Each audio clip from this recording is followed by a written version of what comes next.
कहानी दो बहुओं की। नीता को तारीफ शब्द पता ही नहीं था। घर के सारे काम वह एकदम सही सही करती थी। खाना बहुत स्वादिष्ट बनाती थी, लेकिन फिर भी आज का खाना अच्छा था बहू, ऐसा उसकी सास कभी भी बोलती नहीं थी। और पति भी कभी उसकी प्रशंसा नहीं करता था। उसके बनाए हुए खाना चुपचाप खाकर उठकर दोनों पति और सास चले जाते थे। उसने खाना खाया या नहीं, इसका उन दोनों को फर्क नहीं पड़ता था। सास को वह पसंद नहीं थी। उसके हाथों से जरा सी भूल हो गई तो सास तुरंत गुस्सा करती थी। उससे भी बुरी बात यह थी कि उसके पति और उसके बीच बातचीत ज़्यादा नहीं होती थी और उन्होंने ये चुप्पी बनाए रखी थी। वह उस पर ध्यान नहीं देता था। परदेश में पढ़ाई करने गया हुआ छोटा देवर मात्र समय समय पर नीता को फ़ोन करता था, पूछता था भाभी कैसी हो। उसका फ़ोन आने पर नीता बहुत खुश होती थी।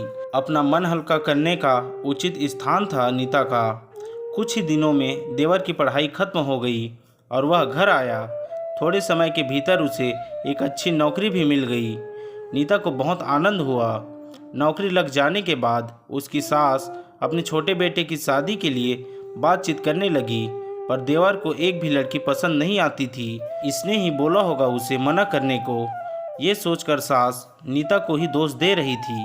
नीता को चिंतित देखकर देवर ने अपनी माँ से कहा, मैं एक लड़की से बहुत प्यार करता हूँ, मैं उसी से शादी करूँगा। उसने जिद की। देवर जी, यह बात पहले बतानी चाहिए थे ना। नीता ने ये बात अपने पति के कान पर डाली। इस बात पर उसने थोड़ी किटपीट की, लेकिन लड़की देखकर वह भी तैयार हो गया। सवाल बचा सास का, अपने छोटे बेटे का मन कैसे दुखाएगी वह।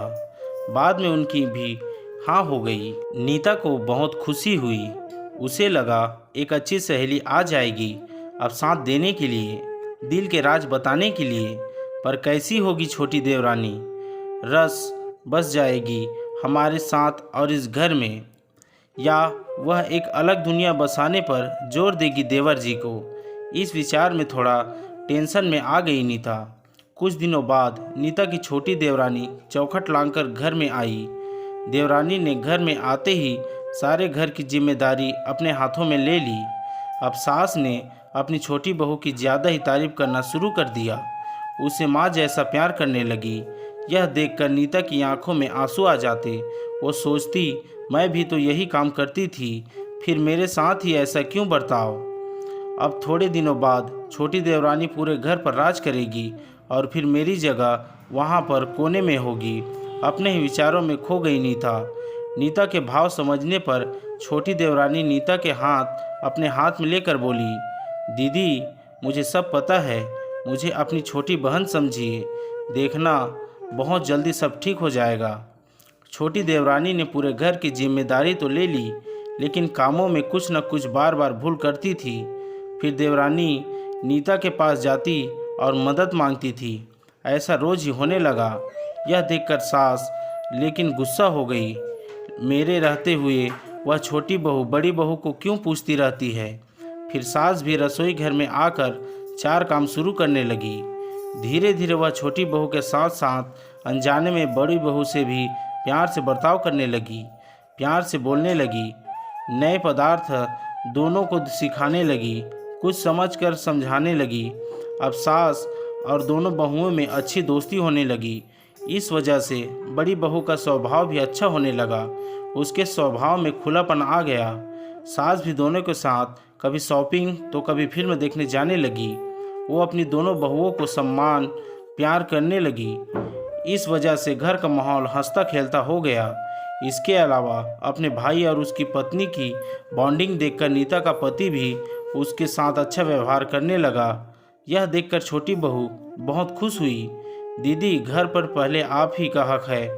ऐसा बोलकर छोटी बहू ने पूरी घर की जिम्मेदारी अपनी जेठानी को दे दी। साल भर में नीता के देवर को अच्छे वेतन और बड़ी पोस्ट पर स्थानांतरित किया गया।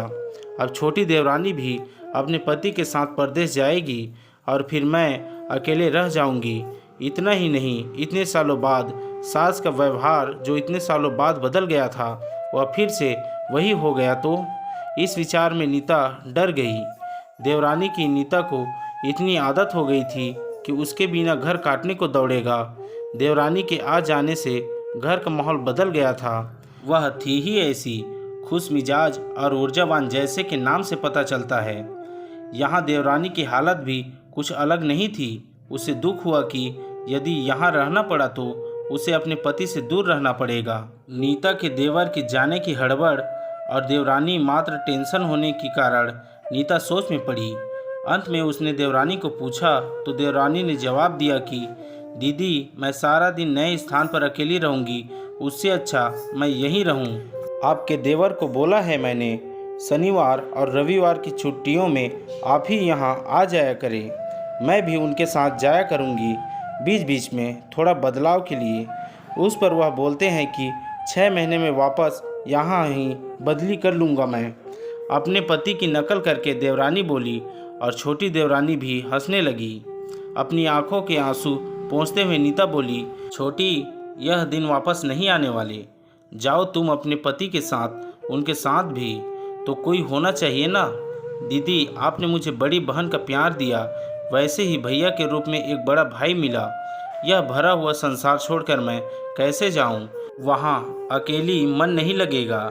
6 महीने का तो सवाल है, वह आते रहेंगे यहाँ पर। यह सुनकर नीता ने अपनी देवरानी को खुश होकर गले लगाया। तभी देवरानी नीता को बोली, अपने पति के साथ एक अलग जीवन बनाने में समय नहीं लगता। अपनों में रहकर पति की प्रतीक्षा में ही आनंद है। दोस्तों, 2 अलग अलग घर और ससुराल से आने वाली यह लड़कियां अपने नए घर के लिए सब कुछ करती है।